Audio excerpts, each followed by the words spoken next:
35? 35. This is episode number 35 of the Homeowners Show. Whether you're DIY or looking to hire, we're here to help you find the best information and options for you and your home. My name is Kevin Hackett, and here with me is Craig Williams. Hello, and welcome to the Homeowners Show. We are so excited that you could be with us today. We have a really cool show today. We're going to be talking about some security cameras for you guys. It's just Kevin and I in the studio, so it's going to be lots of fun. Yeah, man. There's just so much stuff out there.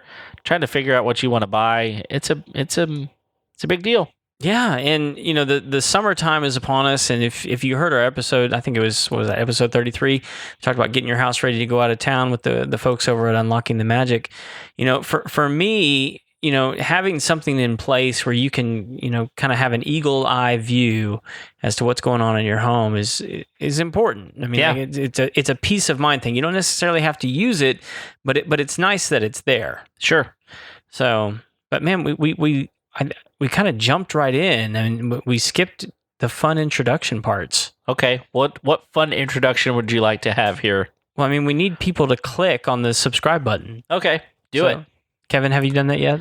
I did. In fact, in my Pocket Cast app, I clicked subscribe to our own show so that it automatically downloads so that I know we get one download every single time an episode drops. Is that where we're getting that one download? That's it.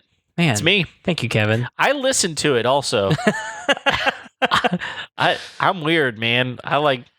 Is that narcissism or is it just me wanting to know how it sounds? I don't know. What I'm more curious about is I've run across these guys that listen to podcasts at like 2 times the speed. Oh. Have you found these guys? Well, now that you say it, that's an option with Pocket Casts. It's an option in all of them. Oh, okay. These guys are not innovating anything, all right? Dang it. They're just regurgitating other people's code. Let's just be honest. Okay, fine. Either way, I've not tried that. Do you sound like chipmunks whenever you do that? I don't know. I haven't tried it. I'm kind of afraid. I don't want to do it. My voice is weird enough. That's true. We sound a lot alike. A little bit. Yeah. So, dude, I had a weird one this week. A weird one, okay. A weird one. So, what do you mean? If you like odd stories. I do. Yeah, they're fun. So I actually had a customer call me, and so this is why this is interesting. And there's a couple reasons this is interesting. But for one, we often talk on the show about how there's certain kinds of homes that you and I are not as familiar with. Sure. Specifically because we live in Texas. Yeah. And so I was called out to a home here in the area that has a basement. Oh, that's really unusual. Isn't that weird? Houston. Yeah, I mean, like for those of you that live up north and some other states where even northern Texas, Arkansas, Oklahoma, right? These places have basements because it's tornado place, right? And that makes sense there. Like down here, they would just be what they really are, swimming pools. Exactly. So anyway, this house has a basement. Okay. And actually a pretty extensive basement. And so the basement mainly consisted of like water heaters and air conditioning units and different things like that. And, okay. And so it was really just like this 12 by 15 room. And so they had told me that they had people in the house working on insulation, and that the guys that were working on the installation refused to come back to the house because there was a dead animal in the basement. Oh. And so they said, we just need somebody to go and get it. And I just happened to be the only one available. And it was one of our better customers. And I was like, you know what? I'll be there. Sure. I'll take care of it. So I get there and she's like, well, it's in the basement, but you got to go over the wall. And he's back there.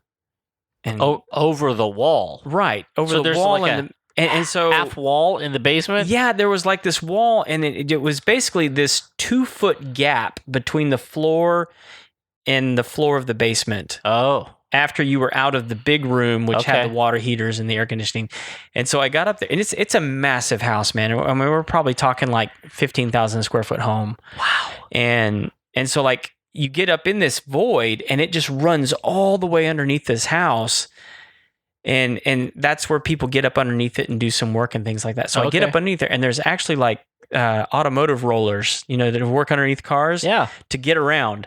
Oh, cool. Because it's only like 2 feet. Sure. So you got to kind of wheel yourself around. Okay. So I was like, all right, I got to go find this dead thing. And so usually when there's something dead like that, if you just follow your nose, it's pretty easy to find. And I get up in there and, it's an enclosed area. So I'm like, this should be pretty easy. And I don't smell anything right away. And I'm like, well, this is kind of weird. And so I'm kind of rolling around, which is just an odd experience anyway, because I'm not underneath the car, I'm underneath the house. And there's like different sections with walls anyway. So I had like one of those headlamps on. Yeah. So we kind of got in like some darker areas down in there, and I was like, I'm going to turn the corner and there's going to be like some giant rat that's ready to like chew my nose off. Disgusting. But anyway, I turn the corner and there's just like this mass of fur on the floor, but it's flat. Oh. And I'm like it's pretty wide, and I'm like, what is that? And so I get over there and I was like, oh, this is what they're afraid of. It was a mummified possum.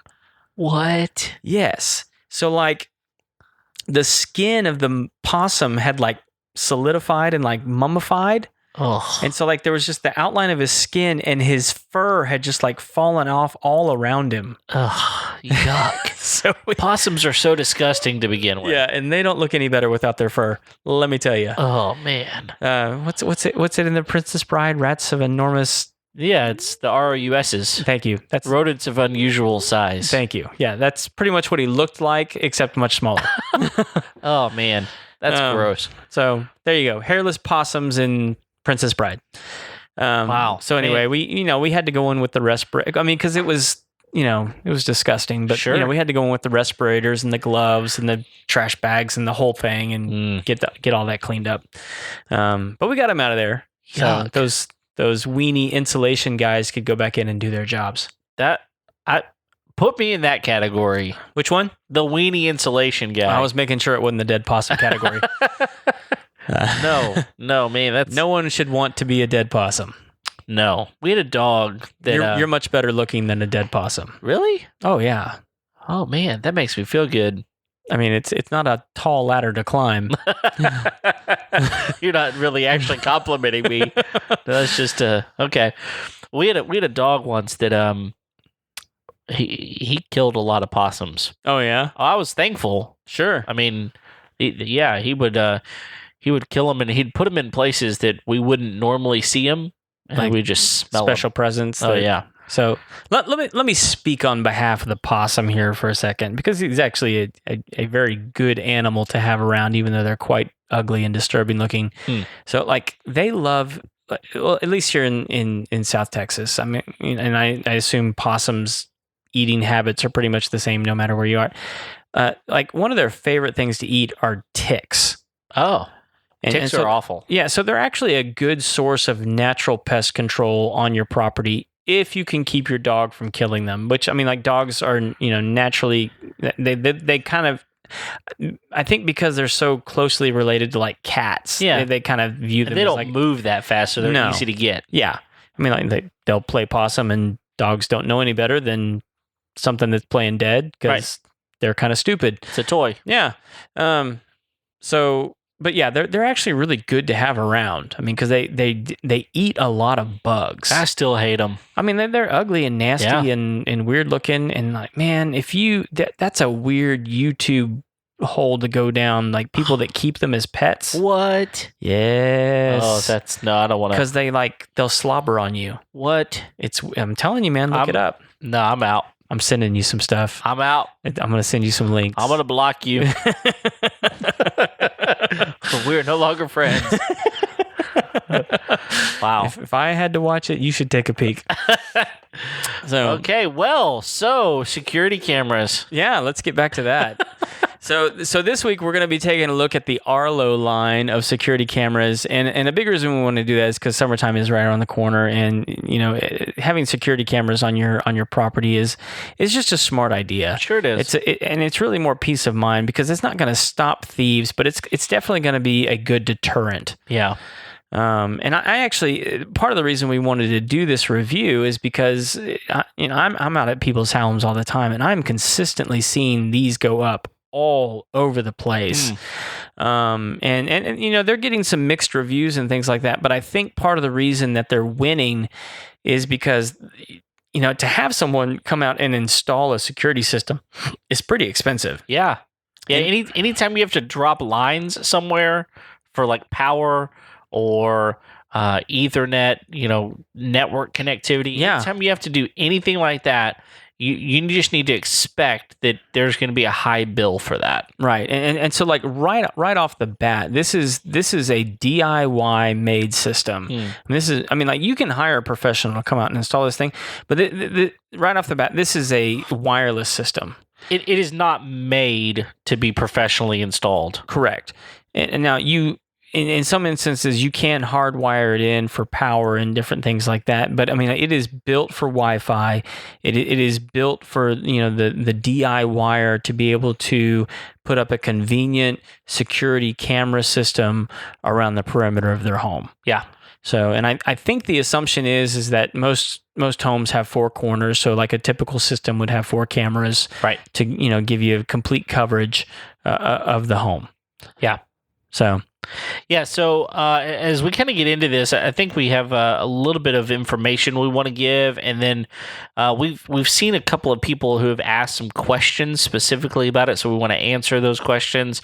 And so to start off with, one of the things that we should say up front is there have been a couple of iterations of this system out there. Yeah, I think we're on like the 4th generation of these things. So and they've got a couple of different options, but their very basic system was called the Arlo Wire Free. Mm-hmm. It was a very old system.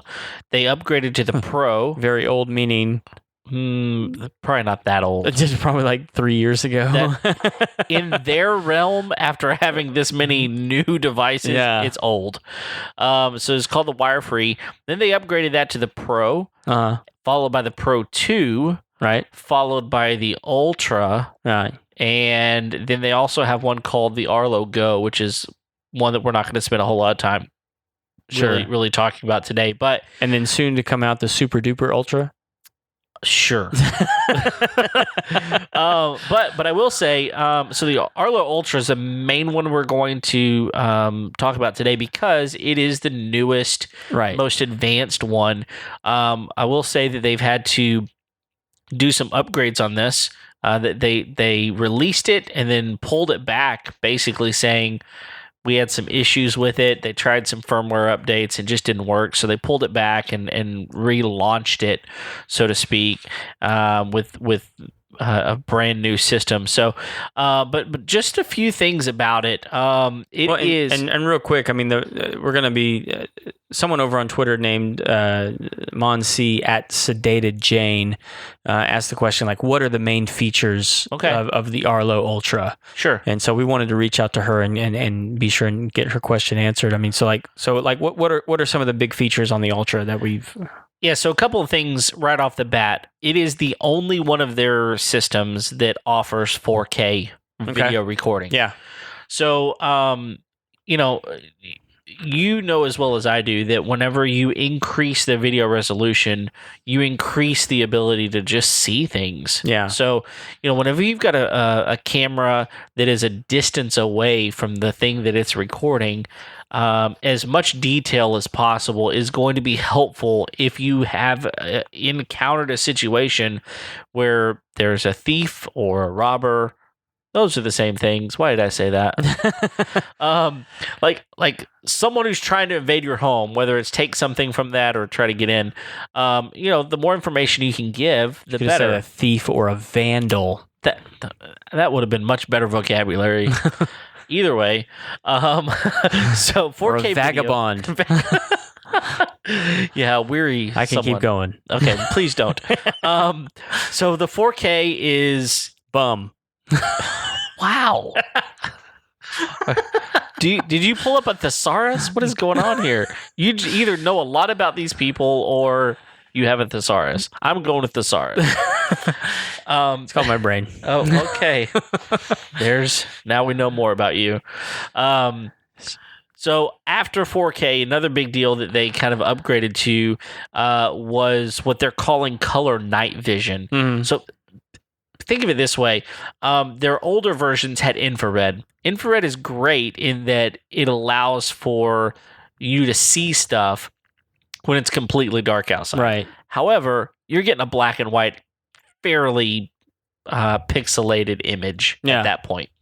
But what these new cameras with the Arlo Ultra offer is basically a spotlight on the camera itself, so instead of needing like a motion detection light, these cameras have its own very bright spotlight to enhance color night vision. So it just gives you a better picture at night. Yeah. Basically. So you can catch all those vagrant possums trespassing on your property. Yes. Yeah. All of those. So I will say this, like one of the cool things about the 4K that they used as sort of like a demonstration is, the ability to zoom in on images and things like that. And so like you think about like how far away, like, like maybe like your front door is from the street. And so the difference between like a 1080p image versus a 4K image is, it depending on how far that distance is.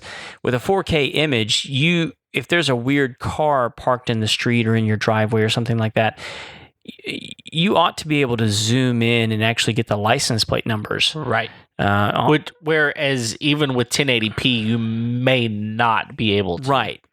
It's less. You're going to have a further the further the distance, the less likely that 1080p is going to be a clear image where you can get those accurate numbers off the license plate. Sure. Or really like just someone who like sort of passes through the yard, you could get a better accurate description of that person by zooming in, and you're just going to have a better picture overall to protect your property. Right, exactly.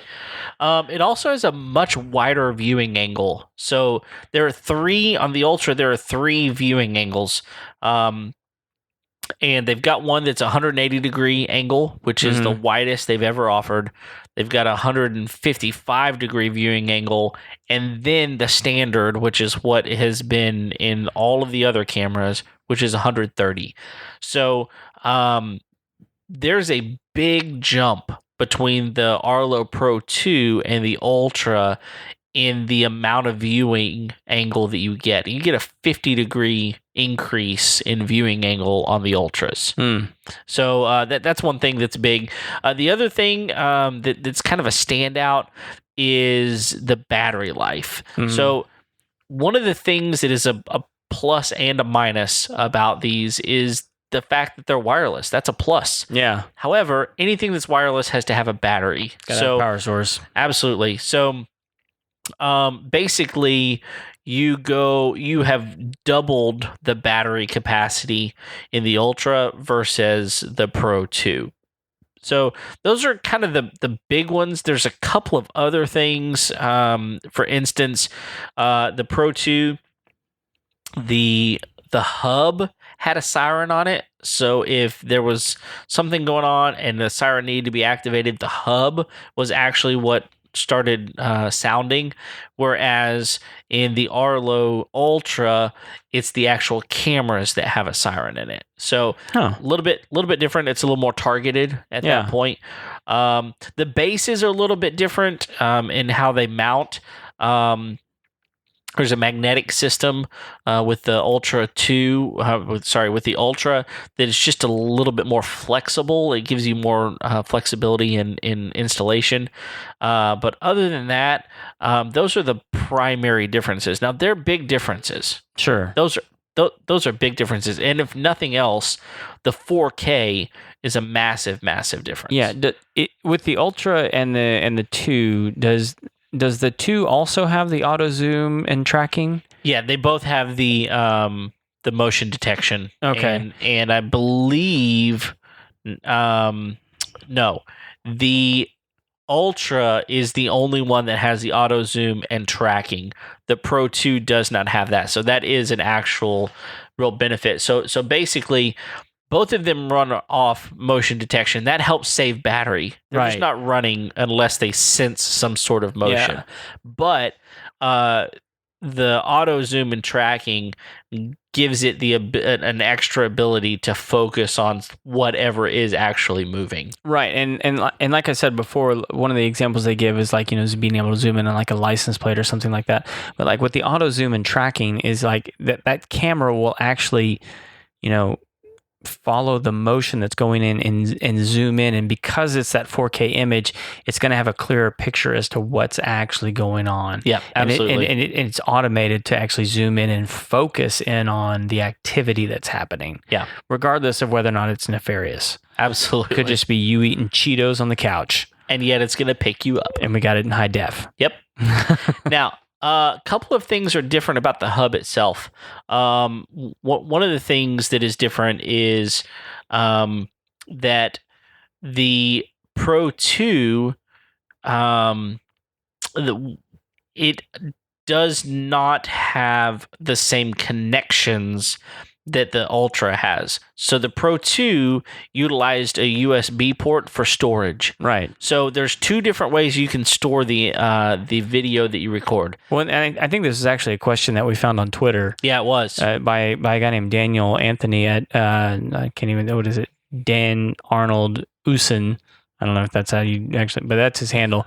But he was asking if the Arlo 2 had, he was basically, he from what he was reading, he assumed that the only way that you could get video off of the Arlo system was through the cloud system that they offer. Yeah, so that is a little bit of a misnomer. Uh-huh. And here, so let's talk about it this way. So the Arlo Pro 2 had free cloud storage. Okay.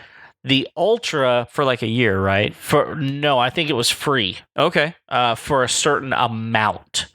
Okay, I got you. The Ultra is subscription based only. All right. So you get a free year with the Ultra, right? After that, it's basically $9.99 a month. So it's $10 a month. Right. $120 a year. $120 a year.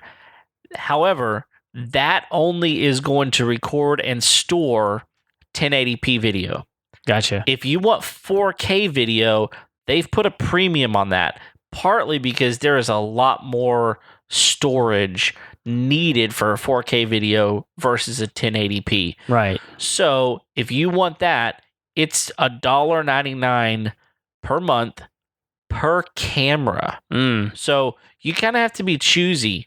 You probably want that front door to be your maybe your one or two cameras that is picking up the 4K and being stored because that's an extra $2 a month.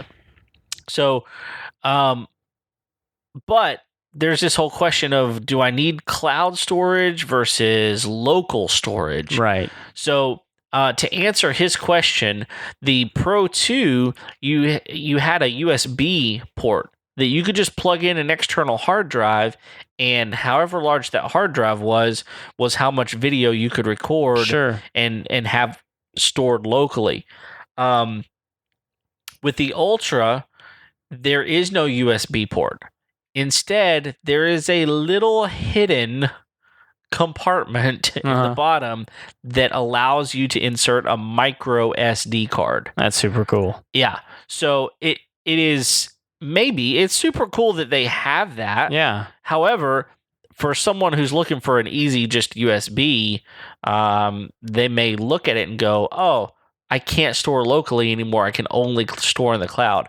That's not true. Right. You can store locally, but you're going to be limited by the capacity of your micro SD card, just like you would be with an external hard drive. It's just that the micro SD card is going to be significantly more expensive to buy a high capacity than a hard drive. And so really at the end, you just got to decide how lazy you are.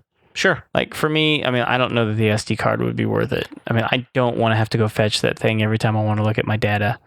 No, and honestly, they would say that using the local storage is more difficult if you're trying to catch someone. Sure.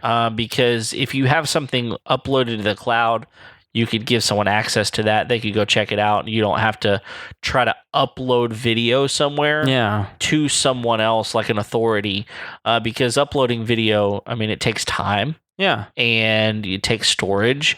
And it takes a lot of things that you may not have in order to catch someone. Whereas, if you find out, one of the cool things about this is, so if it's got motion detection, if it detects motion and you want it to, it'll send you a push notification to your phone. Hey, it's detecting motion. Yeah. You can open up your phone and immediately see, oh, there's someone at my front door that shouldn't be there. They're trying to take a package. One of the cool things is this has a two-way radio on it. Mm-hmm. So you can actually talk through the app back to, through the camera to whoever you're wanting to talk to. So it's a little bit of a deterrent there. But also, let's say they go ahead and run off. They're like, nobody's here. I heard that coming from that video camera. They take off anyway.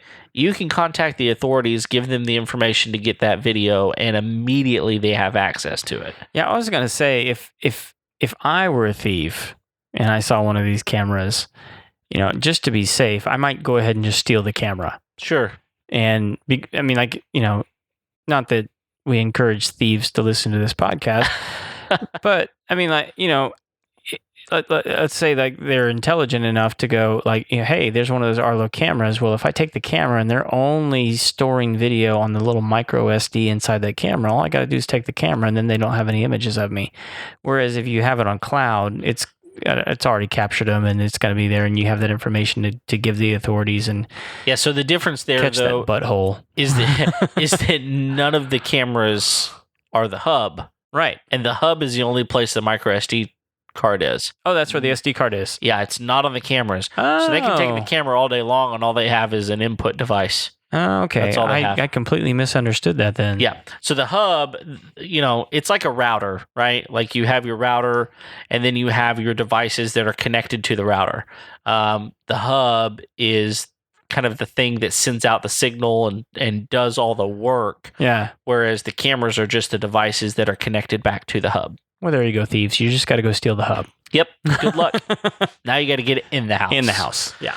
Yep. Yeah. So that presents a whole lot of other issues, and hopefully you've even got one of your cameras inside the house, and so you're getting that image as well. Yeah. So, like, speaking of which, we actually found this story on Twitter with this the guy called Cold Canuck Keith. At Cold Canuck.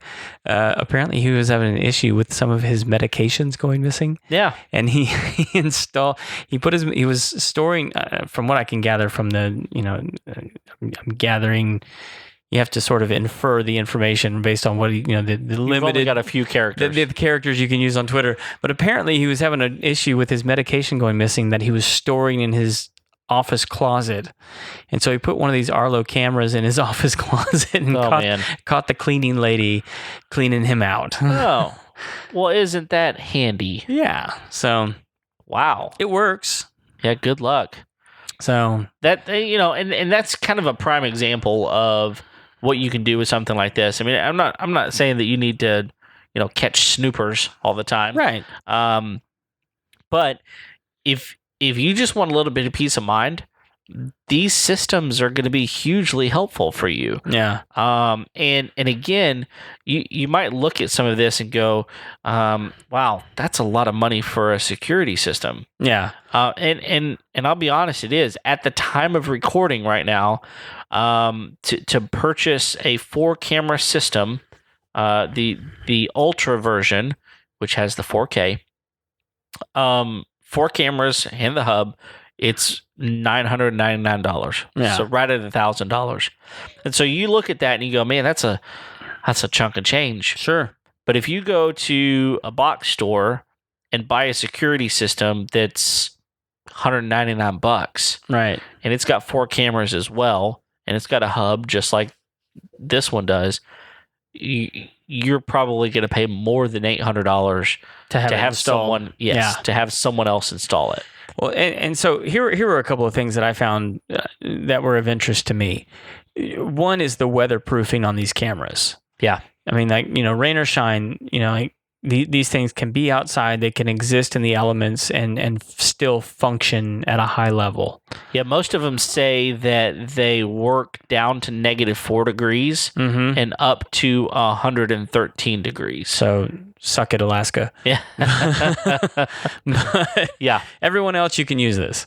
Right. But the other thing that was cool is this is one of the few platforms that I've seen that really works with all of the ecosystems across the board. So like if you have Apple Watch, Apple phone, Apple Home, you can use it with that. If you have the Google Hub, you can use it with that.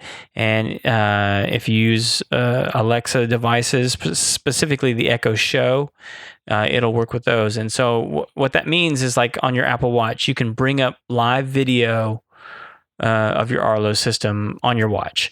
If you have the Google Home Hub, you can bring up that live video on that hub. If you have the Echo Show, you can also bring up that live video and push notifications to those devices through your Arlo. Right.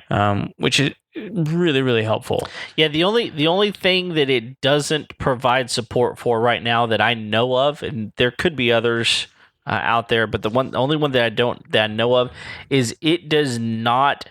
They currently do not have support for HomeKit. For Apple HomeKit. Right. So that it works in conjunction with your other devices hooked up to HomeKit. Right. That's different than what you're talking about. Yes. You're talking specifically about watches and phones. Absolutely. But my understanding is they're working on support to get it hooked up with a device like HomeKit so that when something is triggered, something else can happen. Right. Those sorts of things. So it's just not there yet. And which would be cool if they did. I mean, because and the reason being is because Apple doesn't have that other device yet, like the other ecosystems do. I think part of it is that, Apple has really dominated the market with like the iPads and things like that. And so you can put those apps on your iPad, you can put that app on your phone, you can put that app on your watch. And people who are interacting with Apple devices, they don't care if it shows up on their MacBook or their Apple TV because they usually have those other devices around them anyway. Whereas the Google and specifically the Alexa devices, those just don't have as many external devices as Apple does that are in those environments. Yeah. You're not taking an Alexa puck around with you. Right. Right. So it just makes more sense that they haven't because Apple doesn't have a device like that, and the one that they do currently have is just ridiculously overpriced. Right. So no one wants that. No. Not at that price point. I mean, there's people buying it, obviously, but it doesn't have the support that the Alexa or the Google Google Assistant has yet, and it's just not quite as practical. I will say this: I think it would be really cool if they developed the app for like the Apple TV. Yeah. So like if there was a situation going on, you could actually pull it up on your TV. Sure. If you wanted to. Yeah. Not that it would like interrupt your Netflix binging, but like you get like a little notification. Yeah. So. Well, do we have any other questions, or is that kind of all we got? Those are all the... Okay, one of the things that I want to bring up is if you go to a place like Amazon, you're looking to buy this thing, and you start looking, and you're like, oh, we've got some one-star reviews. In fact, that when you scroll down currently today, as we're recording this, there's someone who's written a review here, and it's a one-star review. It's the very first review that you come to. Is a one-star review, and it says, I give this a one-star review because it's not backwards compatible with existing base stations. And if you start reading it, here's what happened. They had an old system like an Arlo Pro 2, and they bought a new camera. Like the Ultra. The Ultra camera, just one camera, because they wanted to expand their system.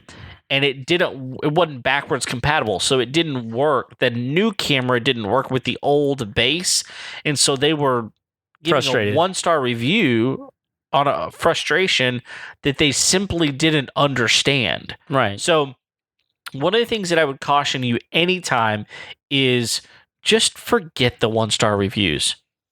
Most of the time, people that are giving one-star reviews, most of the time, this is not across the board, but a lot of times there's some sort of user error, and they just don't understand, or they're mad because something happened in shipping and it came and it didn't work, and so now they're mad. So they give a one-star review, right? I do get frustrated a lot when I read reviews, and it's pretty obvious that someone's just vetting anger based off their own mistake, sure, or their own lack of knowledge in a particular area. Yeah, and that's not to say that's always the case. I mean, sometimes people just have poor, customer care, customer support, and like sometimes these things are warranted for bad reviews. Yeah. And I appreciate people giving them. But it does rub me the wrong way when it's like if you just read the description, you would have known that this was the case. Yep. And I think that's the case here, where like if you just just with a little bit of digging, but to be fair, I think most of the time people approach products expecting them to these days be backwards compatible. Yeah. So and that may be a shortcoming of this company, which is surprising. I mean, if you don't know, Arlo is a Netgear company, and so in my brain, I would think, well, it would make sense that these things would be backwards compatible. Sure. But we're talking about sophisticated systems. Yeah. I don't know how to program them. Right. And a lot of the reality is at some point there's a reason you're upgrading the system. Right. Whether it's because new technology has come out, or in this case, there's a lot of new technology built into this newer system than the older one. And so for them to utilize this new camera that has a ton of features that the old cameras didn't pack, then there's no reason to make it backwards compatible. Right. They couldn't have anticipated this as much. Yeah. Right. And so, it's not like we're taking just a generic something that looks and functions exactly like the old one and put something else in it. It's different than that. So you just kind of have to understand what you're working with. And also, I mean, if you bought a certain system, it probably still works. Yeah. And buy whatever you need to make that system work. We had a situation with a baby monitor where the actual base station went out. The camera still worked fine, but the base station went out where you could like see your kid or whatever. Yeah. And they had a lot newer ones and fancier ones or whatever, but I was able to buy it. I mean, it worked for us, and I was able to buy a cheap base for it on Amazon that someone was trying to offload, and it still works fine. We still use that thing. So you recognize that sometimes what you have works. If you have the Arlo Pro 2, or if you can get it for a great deal, it's still a very good system. Absolutely. It just doesn't pack some of the features that the Ultra packs. So be aware of what you're getting. Yeah. It's, it's always good to be an informed consumer. Yeah. And I would equally tell you that some of these 5-star reviews are bunk as well. Fanboys out there. That's right. I mean, if everything is perfect, 5 stars, everything is perfect, then maybe you're missing something. I live in the 3 and 4-star world personally. Yeah. Just kind of I want to know the good with the bad. I want to know honest descriptions. Yeah. Those sorts of things. But if you're looking into a system, a security system, I would highly encourage you to at least consider the Arlo. And if you're interested in knowing more about it, and you want us to do the research, I'm fine doing that. Send us a question. Send us an email at info@homeownershow.com, and we'll do the research for you and get you the information. Yeah, and if you are interested in one of these systems, we'll have links to all the different packages that Arlo, the newer ones that Arlo has up currently. Yeah, just click the show notes. Yeah, go to the show notes. They will have all the links to the different packages you can go pick up at Amazon. If you're a Prime member, you can have it. They'll have it to you in like 2 days. So it's fantastic. But yeah, if you have not yet, go ahead and hit the subscription button there in the iTunes podcast app or whatever thing you're using. Don't use Kevin's app; it's the worst. But you can False. You can follow us on Facebook, Twitter, Instagram, YouTube. That's right. Kevin's got the videos up and rolling again. Yep. So you can see our ugly mugs. We ugly. If you care to. It's good times over on the YouTubes. And you can always send us an email over at info@homeownershow.com, and you can keep up with all the most recent events there as well. Yeah, and one other thing, and I we plug this from time to time.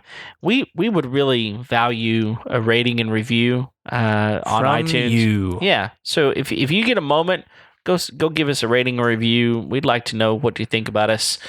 and all of those sorts of things. But yeah, anything else? I think that's it, man. Man, thanks for downloading this episode, and as always, we'll be here every Tuesday, and we thank you for being with us. Until then, we'll see ya. See ya.